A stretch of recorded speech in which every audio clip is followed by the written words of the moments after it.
Great. Welcome, Jenny, to the podcast. So this is Jeni Smith, and you're a networking consultant.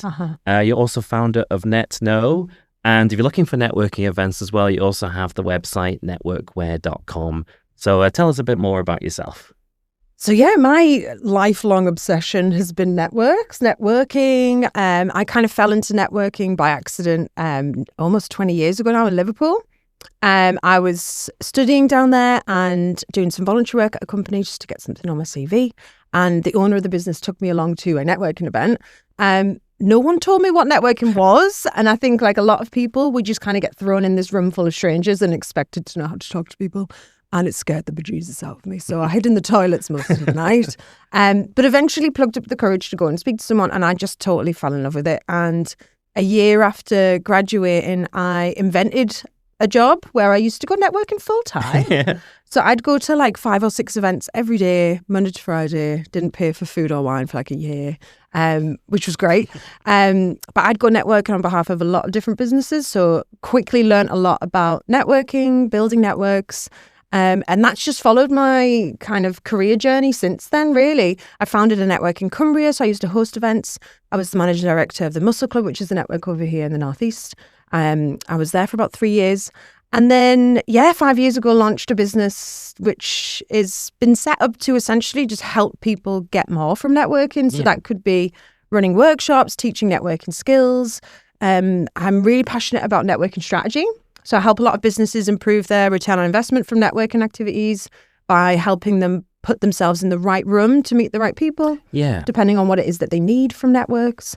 A bit obsessed and a healthy obsession. Yeah, I think that makes sense. I think it's like finding the right events as well. And I know when I started to do like networking events, I was doing like presentation stuff before, but networking events just felt so different. I had that same sort of experience when I went to like my first one. I didn't really know what to do. Do I just go up to people? I wasn't really sure. I didn't feel like they were always in like a kind of huddle. How do you sort of break it? Yeah, social, quite difficult. Social etiquette changes slightly in networking event environments. So it's like the rules are a bit different. Yeah. You're allowed to go up to people and just be like, hi. In Sainsbury's, if you did that, it'd be a bit weird. Yeah, it feels strange. So it's a bit different. So it's a lot of trying to help people. There's a lot of vulnerability involved in networking. Our brains perceive networking event environments and those groups of people, we like perceive them as established tribes, and we're the outsider that doesn't belong. So like trying to enter those tribes as the outsider, as we perceive ourselves to be, we can potentially experience social rejection, which we're all programmed to fear because it's not nice. We've all got those memories of being that kid at school that the other kids didn't want to play with, and that's how we often see networking events. So there's a lot of emotions to unpick when it comes to networking, as well as obviously then the business strategy side of it as well. So it's often two-sided. Yeah, because that's the thing. It's like just kind of like to just break into a group and say hello. That's what I found quite difficult. Luckily, there's always like seems to be somebody there who sort of like sees somebody just on their own, kind of like myself, and comes over and says, and kind of breaks that cycle. And then I spoke to them about it, and they seem to be like working the room quite well and stuff. I said, how did you manage this? He said, when I was just like you a few weeks ago, just coming to my first event, and I thought, and it just kind of, you just have to start with one and work from there. And I was like, well, if he's got to this position, I can do the same. And it did make me feel a bit more comfortable. So just having that person to sort of say hello first, maybe that sometimes works. But I've definitely tried to help others as well with the same advice, really. I think if like sometimes it can feel like a networking event's like the Hunger Games and we're all out there like fighting for resources. But actually, if you can remember that everyone's there to meet each other and look out for each other and kind of take on a bit of ownership of the event and like look around, as anyone visibly terrified, then just be nice to each other. That's a big one. I think that makes sense. It's like looking out for those people who might be finding it a bit more difficult, like I did that first time. But they're very welcoming, inclusive environments. I think just because they're so different to other kinds of events. Yeah. But no, it's great to sort of have that kind of, it is fine. It is okay to go and say hello. And then once you do that the first time, it's a lot easier. Absolutely. Yeah. Perfect. Okay, so what inspires you? So hopefully you've brought something along. I have, Inspires you. So let's see what Object first. Object. Okay, so I brought a book. Okay. So this is, I feel like I'm like Debbie McGee. This is Brené Brown's Atlas of the Heart. So this book it's got a number of different levels to it for me Right. of why it inspires me. Should I pop it anywhere or just pop it down? Yeah. Have you read it? Have you come across it before? No, I haven't. Oh, it's No, so fantastic. It's a wonderful book. Overview there. So Brené Brown is an academic who her original research was into shame. And how humans experience shame. And this book is an accumulation of years of research that she did. And essentially, it gives you the language, the words to describe all human emotions. Okay. So hence why it's called Atlas of the Heart. Right. It's a kind of like roadmap for how we communicate, how we feel. So as someone who's really passionate about networking, one of my core beliefs is that in order for us to have external relationships and networks, we first need to have internal relationships. So we need to, I'm really big on, I think everyone should go to therapy for different reasons, but we all, get to know yourself and who you are so that you can then effectively have those external relationships. And being able to communicate who we are and what we need, you need the words to do that. And this is where this book comes in. Right. So there's so many, wouldn't know where to start. So many points in that book and I was like, that's the word for that emotion. And even things like the difference between, like we often say the word jealous, like, oh, I'm really jealous.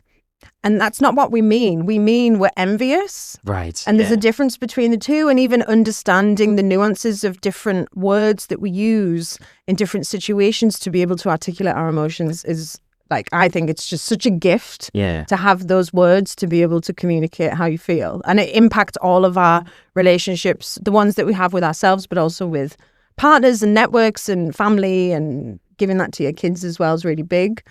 The other side of this for me is, so I'm 3 years into my PhD, and the research that I'm doing, so I'm at Durham University at the Business School, and my research is looking at how networking can help bridge the gap between academics and practitioners. Okay. So there's a big difference between the two worlds, very different. The social etiquette's very different. What success looks like is really different. They play a different game, and the rules are different in the two worlds. But when they come together and they work together and they co-create knowledge, like amazing things happen. Yeah. And I'm looking at how we can, I'm using a methodology called design science, that the output of that is that it's an actual tangible artifact, they call it, so a model that can help the world. So if you've ever come across the business model canvas? Yes, I have, yeah. So that was a PhD student using design science methodology, and that was his artifact. So that's, the idea behind it.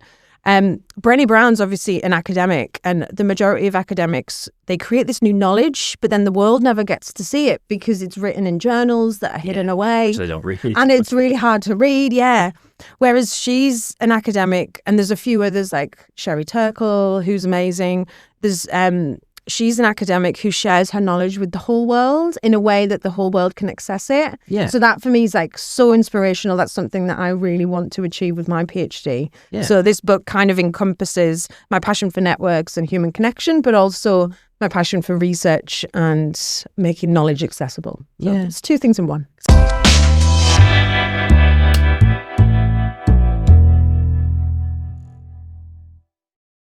That's the best thing. I mean, knowledge is no good if it's not shared, being able to get that in an accessible format that anyone can understand, because that's the best thing. Is what I get from myself is like sharing the things that I know, because it's no good locked inside my head. All that knowledge could be in my head, and that'd be great. Yeah. Don't get me wrong, but it's useless there to everyone else if I'm not sharing it. So I like that these help, and also finding the right words for things as well. Because sometimes you might be feeling a certain way and you say a word, it's like, no, that's not what I mean. That's not what I mean. Yeah. I've said that a few times. It's like, and the other person's like reacts differently because you didn't say the thing you actually meant. So just putting the right word to the right feeling. Yeah. That's there's loads of new words in there, like the emotions and descriptions of feelings and situations and stuff that. Yeah, I had no idea, but it does. It empowers you to be able to understand yourself whilst also being able to then have that better connection with external relationships. That makes sense. I guess you have to know yourself first before you can meet other people, and because you can understand, okay, this is the way I feel in this situation. Because when I spoke to that person about their first experience, I was surprised initially. I was like, what, you had the same experience as me? And then of course they did. Because when it was their first event, they would feel the same way. Absolutely. So it's like understanding that and realizing I'm not so different from all these other people. And it was just that understanding helped me move forward and, improve the way I was dealing from that point on. And that's where we can connect, and that's where we feel less lonely, and that feeds into her research around shame. When we share our experiences, we find that we're not alone in those experiences, and then we're able to connect, build empathy, which is really impactful.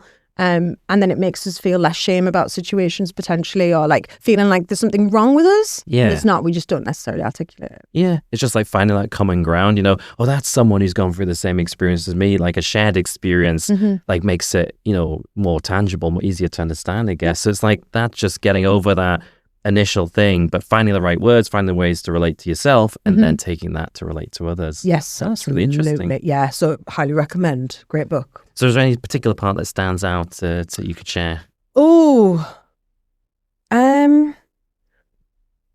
There's loads of words that it would take me a while. So it's broken down into categories. Yeah. So rather than it being alphabetical, like it covers different sections of the human emotions.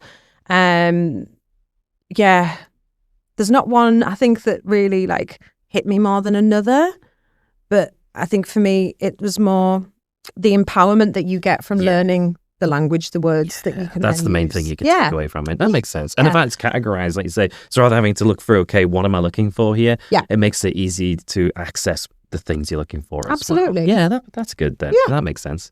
Brilliant.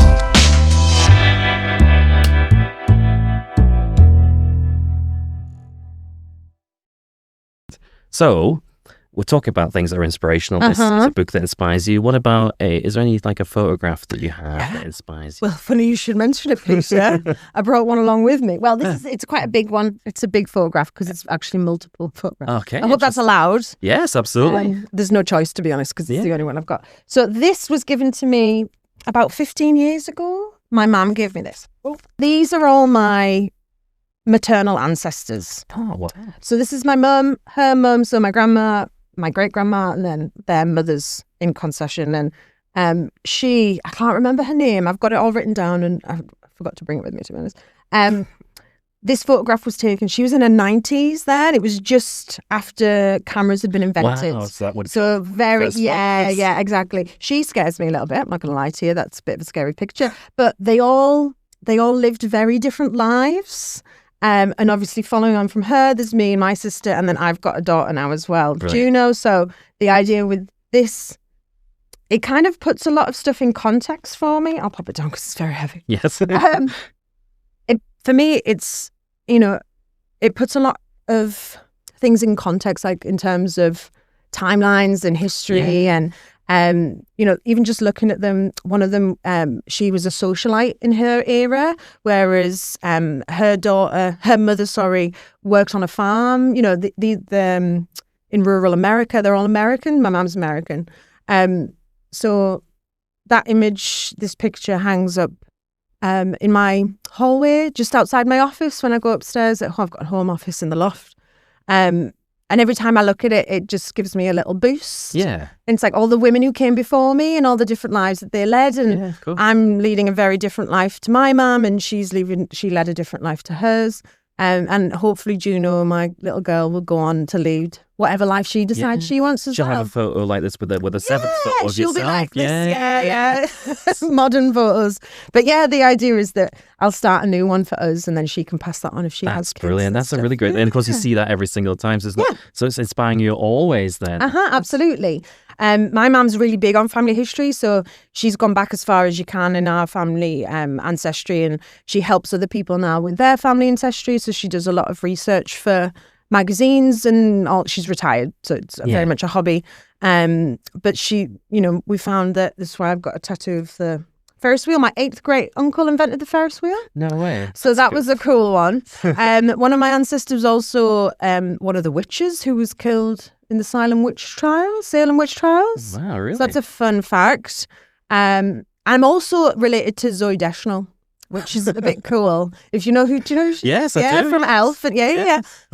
She was on that TV show, Who Do You Think You Are? And one of her ancestors is also one of my ancestors. It's a bit of a crossover. Yeah. He was one of the first people to sign the Act Against Slavery back over in America. It's really important. And my mum obviously knew his name, so when she watched the show, she recognised him. She's like, "Oh, do you know Zooey Deschanel?" And I was like, "Yeah." She's like, "We're related." Stop it. That's amazing to watch That's one of those so shows. cool. Yeah, To have a name that you recognize. Yeah, that's pretty. That's really cool. Yeah. So that's the image, the photograph that means the most to me, and hopefully something again that I can pass on to my little girl as well. Yeah, so it's been inspirational throughout the generations in a way, and then it can continue to do so. I guess it's like sort of remembering those who came before you, yes, and the various different things they did, and the things you are doing and the things you don't want to be doing, and so on down the line. Yeah, exactly. Dozens of photos in hundreds of years, and never they've know, all got their own stories to tell. Like my grandma, she was my grandparents were missionaries. A bit of a random story, but they met when they were really young, got married at 18, ended up having 7 kids. So my mum was one of 7. When my mum was 2, they moved to South Africa. So my mum she grew up in Zululand on the mission station with the other missionary kids. So she had a very different life, growing up, and ended up married an Englishman and moved to England. That's how she ended up over here. She's been here her whole life. Well, since she was in her early 20s. So her life and her journey, growing up in a mission station where they had no money, they weren't allowed to watch movies or listen to music, or, it was very kind of strict. Yeah. And then the life that I've had has been very different to that. Yeah, and, of course. Traveled and starting a business and things like that. So yeah, it's interesting and important, I think, to know and recognize the stories that came before you. Yeah.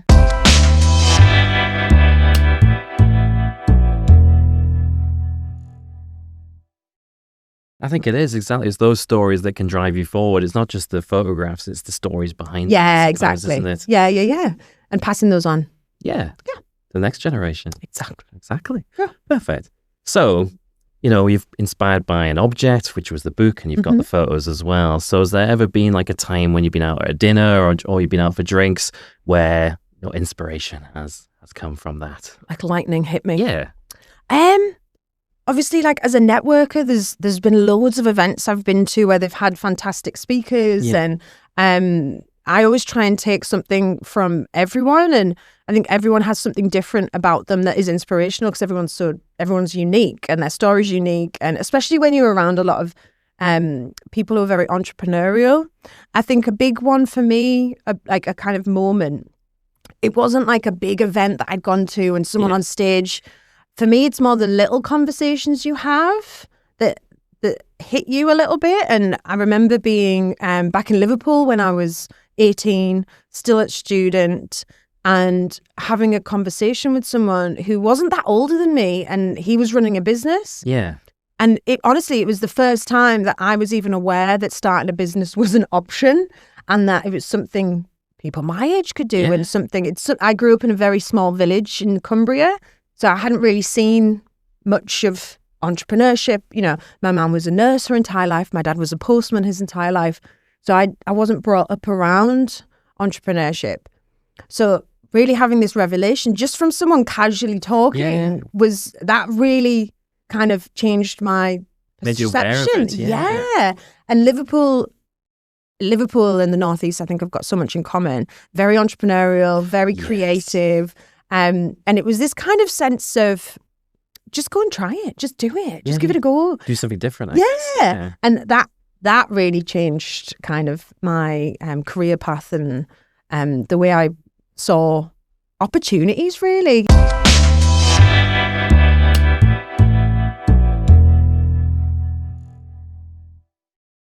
You don't have to go down the traditional path of a job for life. You can try things, and if it doesn't work, try something else. Exactly. Just and being really aware of it, that. I think. Isn't it? Yeah. And I took that from, rather than that one big moment, rather than that, it was lots of little conversations, and being able to, I think this is something that networking provides, is that access to people who are doing things. You can just go into a room and chat to them and find out about what they're doing, and then take inspiration from that. I think so. It's like, it motivates you as well. Sometimes when you're talking to someone, you're thinking, they're not doing something too different from me. It might be a different sector or something, but there'll be something about what they say is like, that rings true to me. It's like you're sort of building a piece from every single person you're talking to, and you sort of put it all together. I know I've done that when I've done like talks and stuff. I've sometimes taken, some like advice from people and thought, that's something interesting. I wouldn't have thought to try that. When I have, it works really well. So it's just like sort of building a puzzle. It's not one particular person, Yeah. but it's lots of different people you've spoken to. Yeah, absolutely. And I think, like you say, when people are accessible and you can chat to them, Yeah.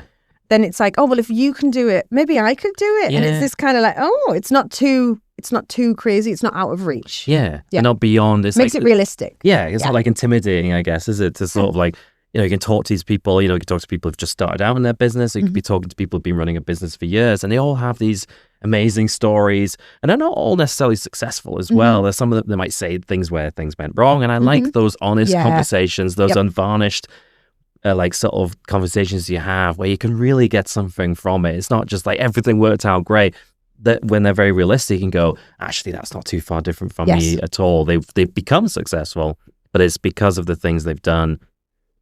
Sometimes they didn't work out, and that's good to hear, because sometimes you think, right, okay, I can try something and not be afraid for it to go wrong, because success will come at the end of the day. And that goes back to what you were saying earlier about, you know, sharing a story, an experience allows other people to connect with it and relate to it and realize that it is normal, it's okay. And again, in business, you know, in entrepreneurship, we only see the very small minority who make it to, you know, your Richard Bransons or whatever.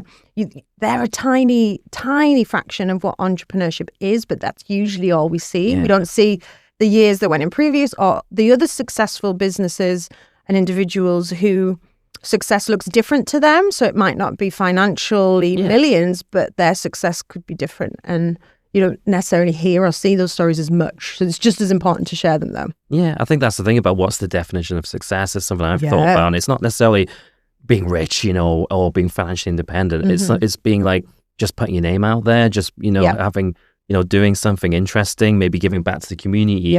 Those can be success as well. And I think people sometimes focus too much on the sort of monetary outcome. Sometimes it might just be, you know, I'm helping people, I'm putting something out there, I'm doing something that maybe inspires other people to do something.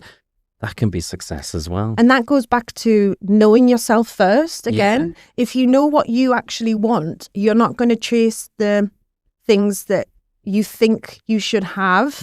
Like often it's money. You know, we glorify raising funding, for example, taking on investment. You know, it's taking on debt, really, or creating jobs. For me, creating jobs would create stress, and I know it wouldn't make me happy. So if you know who you are first, then when you build a business or you're making decisions in any aspect of your life, you can do them authentically rather than chasing that external validation, which often people, you know, we set up businesses and we're like, if I make this much money, then the world will see me as successful. If I create this many jobs or if I raise 2 million in funding, then the world will love me. And then every single person that I've ever seen give a talk who has gone through that process and achieved those things, they always say it feels really empty. I've never heard anyone say that I got that and then I was happy. Because we just as humans, our natural instinct is to go, right, I've achieved that goal, I've made this much money, but I'm not happy. So maybe I need to move the goalpost. And maybe if I make 2 million instead of 1, or maybe if I make 10 million instead of 2, and you know, and it just keeps getting further and further away. So again, it's that if you know who you are and actually what success looks like to you, then you can chase the right things that will give you that fulfillment and that joy. It's not like if I have twice as much money, I'll be twice as happy. No.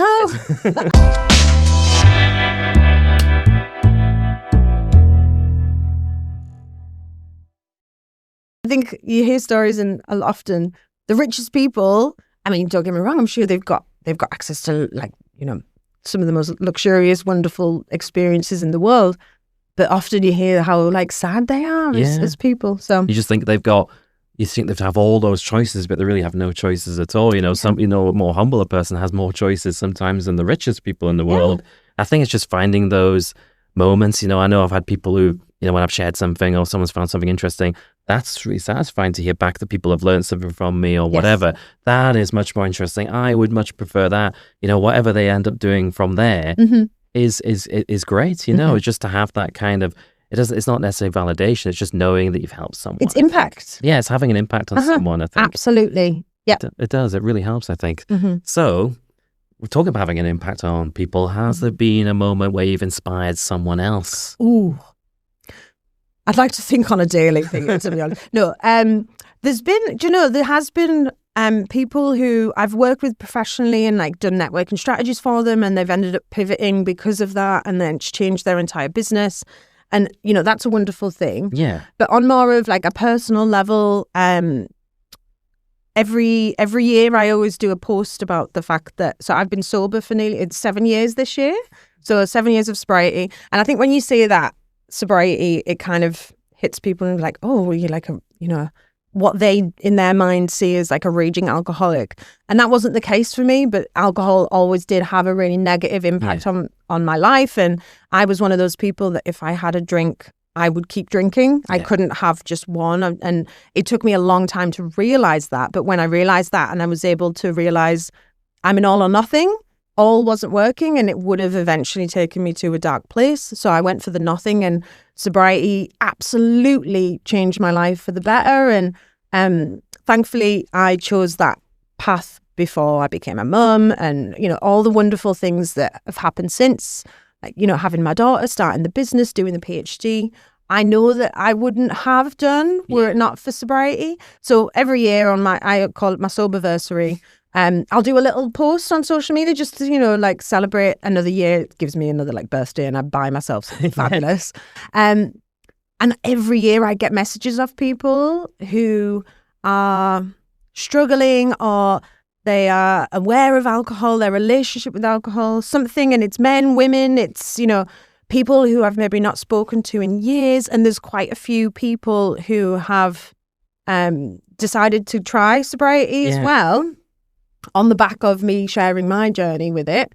And they've said, you know, it was great to see an honest kind of take on it, that you don't have to be rock bottom to realize that you've got a negative relationship with it, I guess. Yeah. So that that really means a lot, because I know how much it's impacted my life. Yeah. So if I can share a story that's then going to help someone else in theirs, absolutely amazing. Yeah, because it's like they see someone in a similar situation to them who's made that decision. It might make that decision easier for them. I mean, for myself, I gave up drinking just as a choice. But what I didn't expect was like the challenges from other people. It was like I had no problems with it at all. Yeah. But once I gave it up, it was like that first night out, you know, first company night out I did. And everyone was like, "Oh, just have one." And it was like, it never happened before. Normally, people didn't suggest anything. It was just quite the thing. Didn't have that kind of relationship with them, but they were all doing it. And I was like, luckily, it only happened that one time because they got it.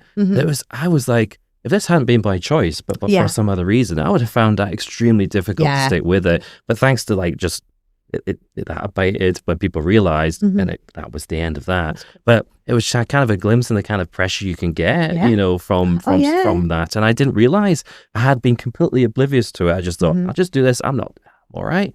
But the other people it became this kind of issue that I didn't expect. I mean, it quickly went away, but it was the thing that took me by surprise. I didn't expect that at all. And, you know, it's good for those people to make that decision, and good that kind of post is something you do every year, because again, someone might be reading that and think, you know what, I need to, and all the things you've been able to do because of that decision, it might help them sort of realize they can achieve the things that they want. Yeah.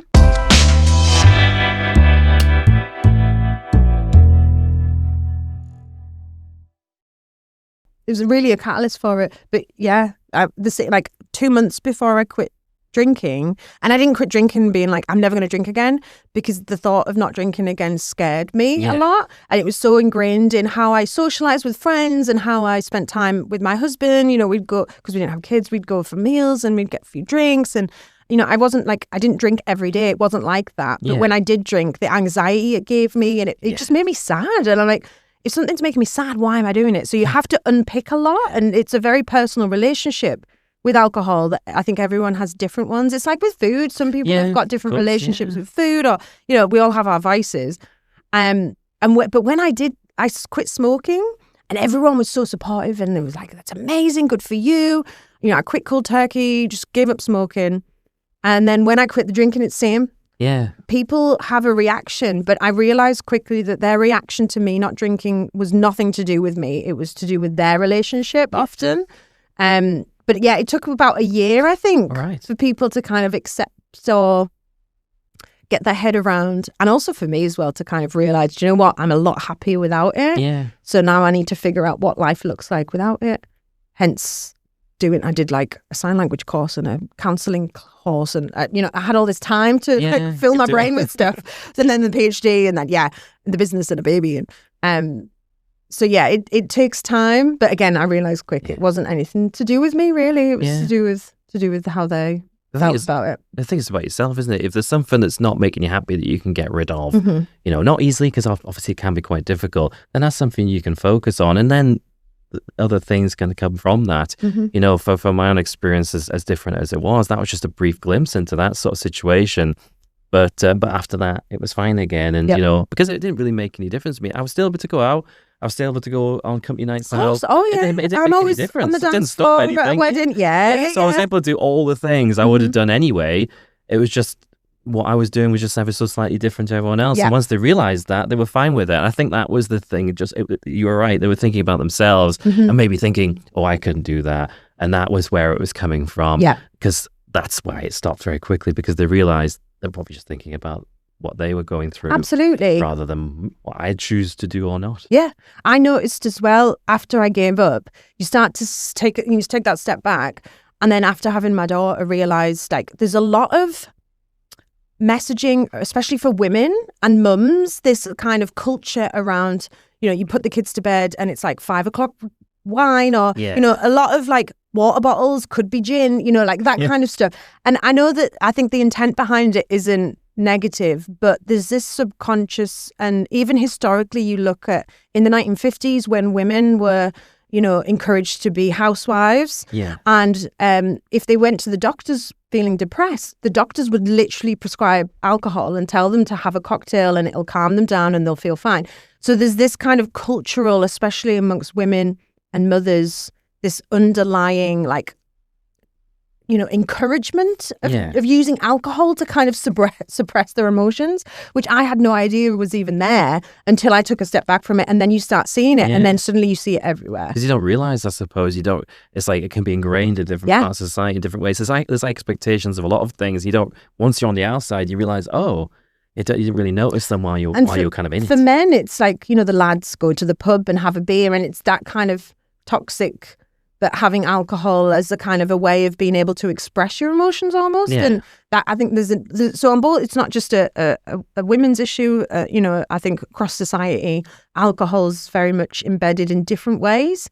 And for a lot of people, it's not a problem. Yeah. But for a lot of people, it is, but they maybe don't realize it is. Or it's quite a complex thing. But it's not realizing it's a problem is the more serious problem in the end of the day. But once you kind of can find a way to deal with that and sort of whatever that might be, then that's where you can sort of move on and making other improvements. It might be the start of many different things. It might be one small step you take. You might decide to, if it's something you want to cut out every so often, and you eventually just phase it out, whatever it is. Even if it's not something that you're having a problem with per se, you just want to give something up. Yeah, give it a try. Just changing different things. Yeah, love that.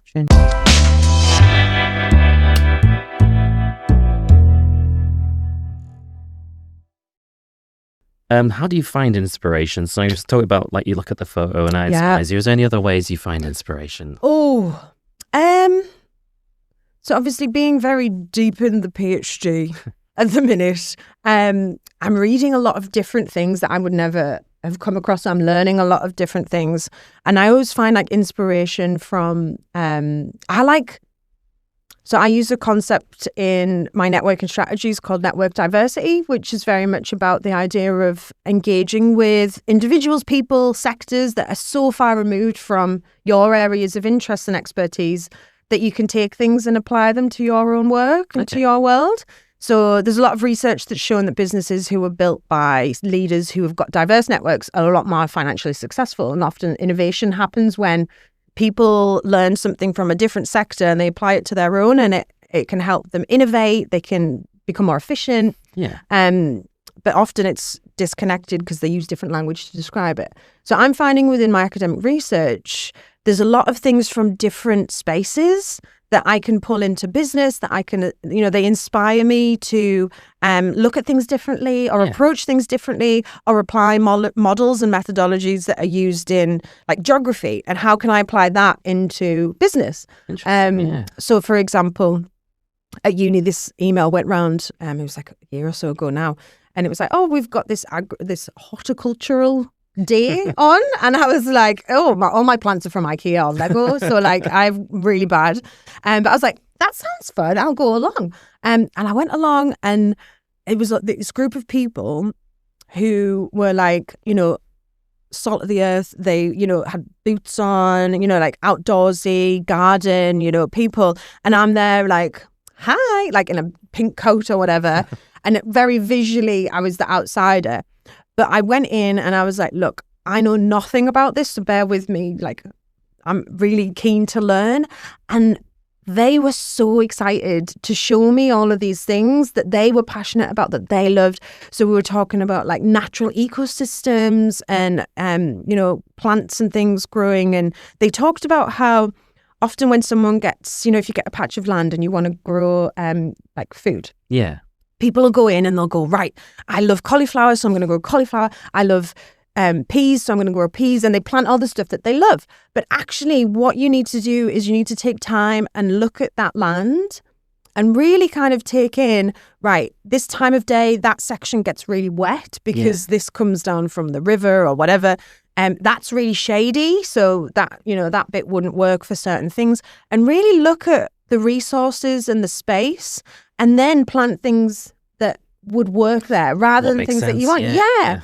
And I was like, that is so applicable into business ecosystems and how, the rest of the world's trying to recreate Silicon Valley. Yeah. But the variables that were like came together for Silicon Valley to happen where it did, when it did, the actors involved, the land, the physical geography of it, all these things, you can't replicate it. So instead, you should kind of take a step back and look at what's already thriving, what's already working there, and then lean into that. And so I find inspiration from like loads of diverse kind of knowledge and insights. And again, that's another thing that networking provides, putting yourself in a room where you really don't belong. Like I did not belong in that room at all.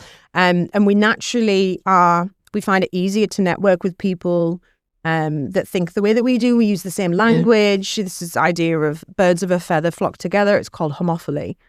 But if you can be courageous enough to kind of step out of that comfort zone and maybe think, right, so you're like super embedded in tech. So what is so far removed from that like cookery or something? I don't know, something random. Like, and just it not only builds your personal confidence, and it's great for you when you meet new people, but you also get all these additional insights that you could potentially take back to your space and share them there as well. So, yeah.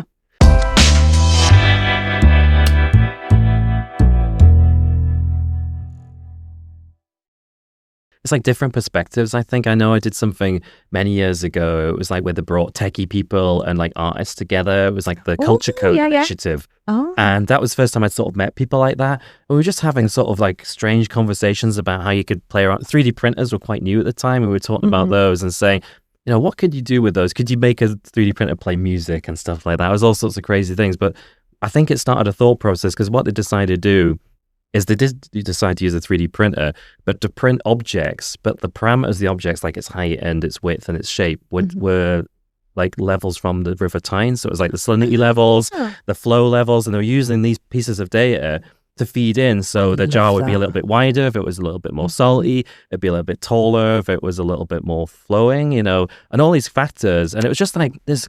I was like, how did you think to do that? That was way beyond what we were talking about. But it was just that taking things to the next level, and just that kind of, here's someone who was mostly doing art and stuff, thinking about using a technology that was, it was pretty new at the time for generally use anyway. And it was just interesting to see where they took it in a way that I didn't even think of that. It was really exciting to see someone's perspective. And I think they went on to do a PhD related to look into that. Oh, I love it. See, this is where magic happens, honestly, when you get these two or more groups of people together who think differently, and they all come to the table with all these different insights and experiences, and the way they see the world is different. And this is where, like, obviously co-creation, as I said, my PhD sits those, if I can help them come together. Often it's building empathy because you don't understand each other. But spending time together. Exactly. Like you got it with the artists and so if you can look for opportunities like that or create them yourself. Yeah. It was just a chance to chat with someone that you never would get a chance to otherwise. Yeah. And I remember they brought all sorts of people to talk. One person had designed a data visualization tool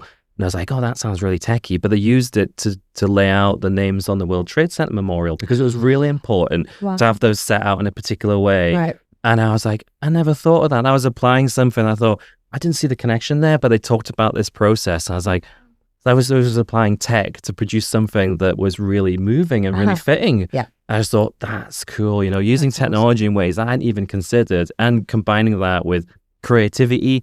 It definitely made me think more creatively, but just bringing these kind of disparate groups together. Yeah. And a lot of things came from that. It was pretty amazing to see these two groups who never would have, but having that common framework, this event to talk to, that was what, and I think just that chance to, talk to different people, that's what makes it interesting, I think, isn't it? And that's where you can make those kind of connections, and you might be someone you work with, or I've made connections where it's not something I knew about myself, but I went to a different event and someone's talked about the same thing and said, you two should meet. Yes. So that's when you can make those indirect connections. This is where we start increasing our social capital. Yeah. So when you can add in value to people and you position yourself at the center of your network where you network your network. Yeah. That's really, really powerful. And people want to tap into that. So you increase your value in your network and your own ecosystem. And then more people will invite you to things because they want to tap in and build a relationship with you. And they want you to do that for them. And then reciprocity kicks in. So every person that you help, we're ingrained to want to do that favor in return if we can, if the opportunity arises, or sometimes we'll do it proactively. One, to return it, but also to hope that you keep giving me those referrals. Yeah. So this is where all the network thing comes. I love it. Don't get me off on a tangent. It's built.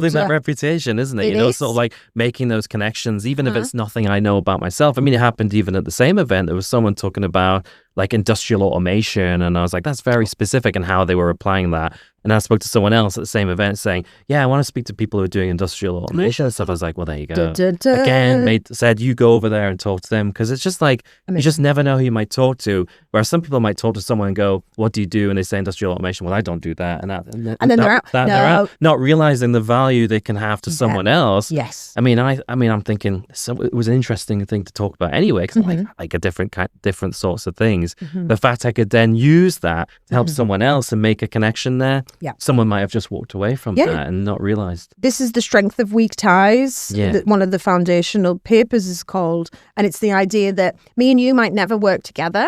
However, your value to me is actually more embedded in your wider network. Yeah. So we might never work together, like industrial something, it's not a right fit. However, your clients or their clients could be your target market, vice versa, if that makes sense. So it's that strength of the weaker ties rather than that strong tie that can often be the most valuable. That makes sense. And you're right, because people often just short term, no, next person. They don't see that that value. They're looking for that short term value. They want someone who's relevant to them only. And they're walking away from somewhere where they might make that connection. And then that person might make a connection for you. Absolutely. And then it was, you've got the value you wanted after all. And I think that was something that I didn't really realize was a thing, but just kind of inadvertently fell into this kind of, making these kind of connections. And it turns out they were quite valuable to other people. It's a whole thing. I didn't realize that. Oh yeah, there's loads of, I can send you some papers to read if you want anytime. That's cool. I was applying a networking process without even realizing it. Network theory, Peter, congratulations. I didn't even know it. You didn't even know it. You're a natural. Yes. Oh gosh, I was applying it. I didn't even know what it was. I didn't have a word for it. There you go. Yes. See, once you're having the words for it, or knowing that it is a thing and it's not just you. A lot of people I work with networking, they'll naturally do these things, but because either they don't see it as, I think sometimes they feel a bit guilty, like, oh, I'm not getting any immediate value back from it, or this isn't what networking is. They almost need someone to give them permission to continue to do that, as it is a form of networking. Yeah. It's a massive form of networking. If you can network as an act of service to your existing network, so going into an event, not being like, right, what can I take from this? But going in either, what can I learn from these people? Yes. Or who in my network would benefit from meeting someone in this room, and looking for the connections. Because when you do that for your network, or you do that for your customers, super way of embedding loyalty and, deepening connection, stimulates reciprocity, and it adds so much value to you by looking for opportunities for others. Yeah, I think it makes sense. It's all down to that sort of wanting to share what you know and sharing those connections as well. I just thought it was an extension of that. It's just like, absolutely. I might know someone who knows someone, or of course, I usually do it the other way. I'll say, I actually know someone who might know some of the kind of people you need to speak to. Mm-hmm. And then that's like, I'm still helping them in a way as I can't help you myself, but I know someone who might. Yeah. That is, then they're getting value from that. And I can walk away and think, well, I did my bit. Yeah. And then if they do come back and say, you know what, I made a really valuable connection there, then I was like, I help facilitate that little pebble and the you never know that come away from it. Never know where it might paying take it forward. Yes, exactly. Brilliant.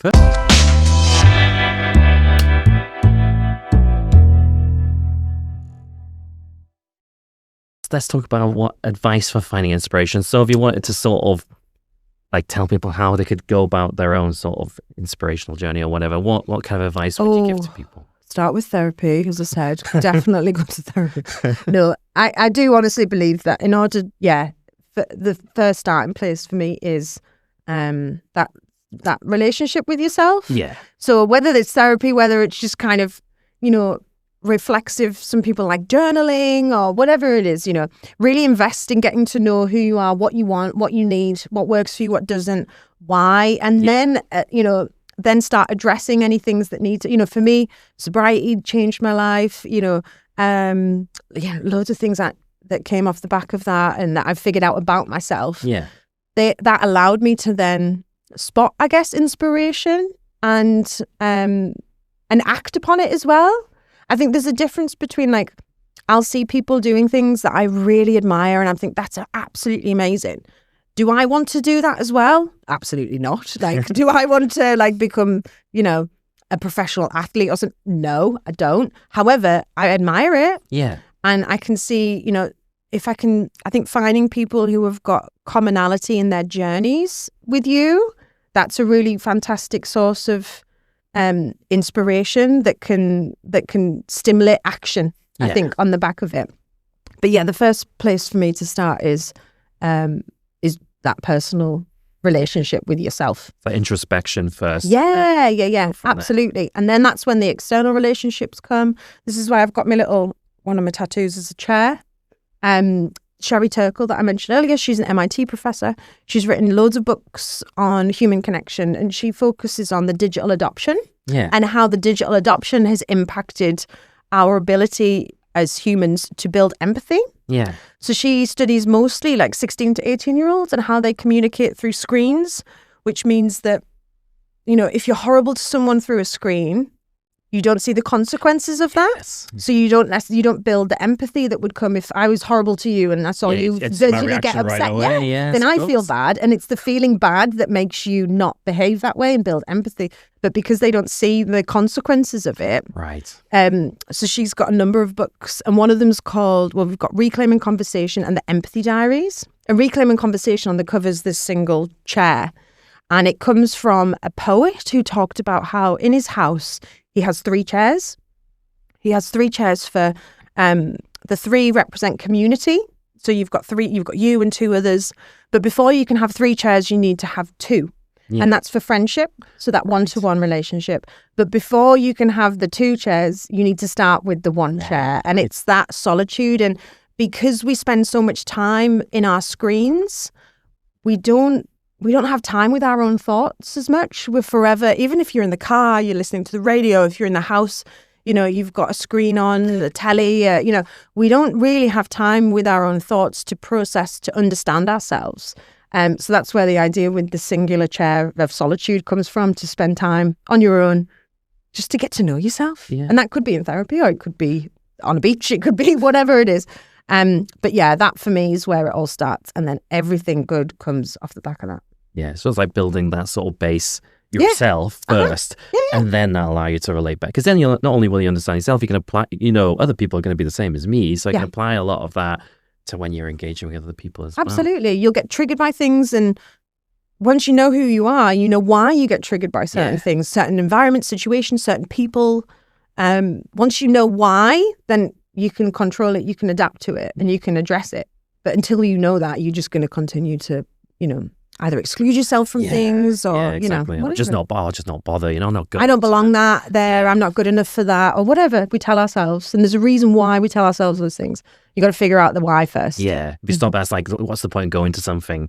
It's just X and Y is going to happen. But then when you actually do it, you always feel better. You always feel like, why did I think that way before I went? So it's like understanding those feelings, finding the words for them, and kind of, you know, dealing with them. Or if there's something you need to eliminate or change, you work on that, and that'll help you progress. And then you'll find everything else just that bit easier, or at least it's one less thing to worry about. Absolutely. Oh, we've just solved everything. There you go.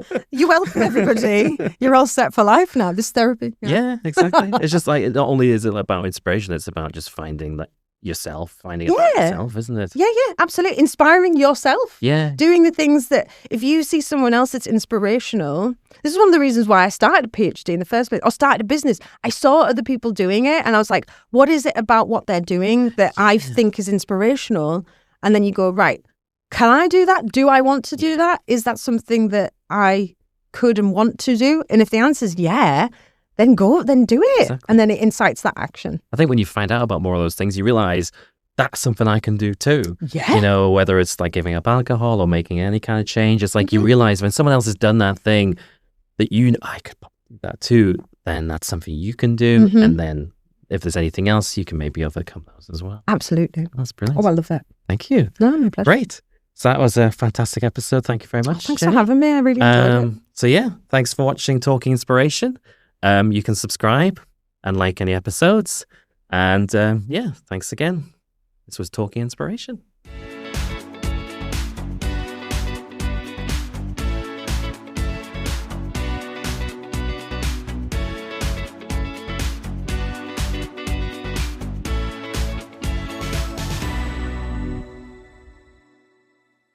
Niltoni Broadcast Network, NBN. Popcorn for your ears.